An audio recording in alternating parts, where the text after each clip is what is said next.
Now, when those who control the U.S. government pursue its false flag operation on the United States soil, which must involve the death of U.S. citizens or some high-ranking U.S. official in order to justify what comes after this false flag attack.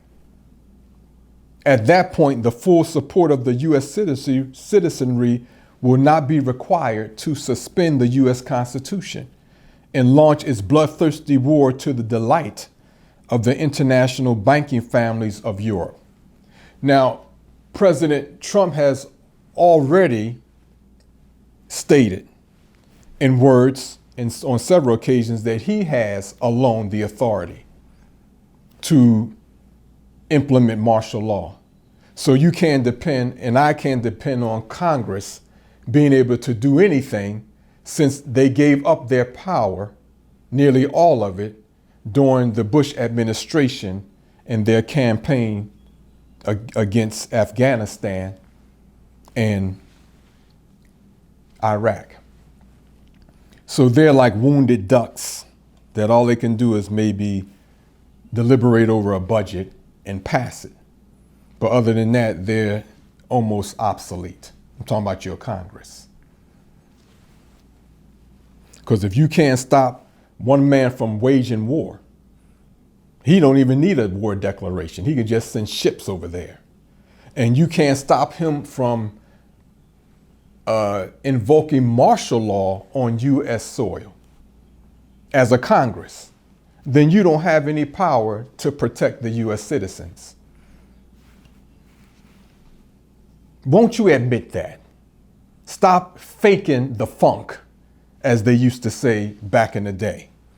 Now you can gain that power back, but you have to do some other things in order for that to be achieved, and you will need the help of the U.S. citizenry. Well, once this sinister and wicked action of the false flag operation is exposed for all to witness, which it will be, you will not be able to hide this false flag operation at all. That's just a warning. But once it's exposed, the U.S. citizenry, the U.S. military, soldiers, Marines, pilots, and seamen, and members of the National Guard will be faced with one of the biggest decisions in their lives, which will determine the fate of the United States.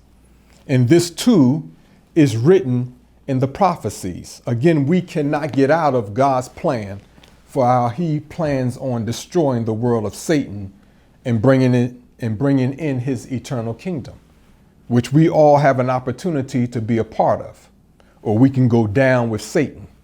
But it states in the Bible, "Let the heathen be wakened and come up to the valley of Jehoshaphat. For there will I sit to judge all the heathen round about. Put ye in the sickle, for the harvest is ripe. Come, get you down, for the press is full. The fats overflow, for their wickedness is great. Multitudes, multitudes in the valley of decision, for the day of the Lord is near in the valley of decision." Well, what is this decision that the U.S. citizens, both non-military and military, will be required and even compelled to make? Well, that decision involves, will you let a few wicked demons take you and your future into hell? Or will you stand up on the right side so that Almighty God can adjudge you to be on the right side and in the right? Well, when will the U.S. citizenry confront this decision? Well, we are only 5 months away from the November presidential election.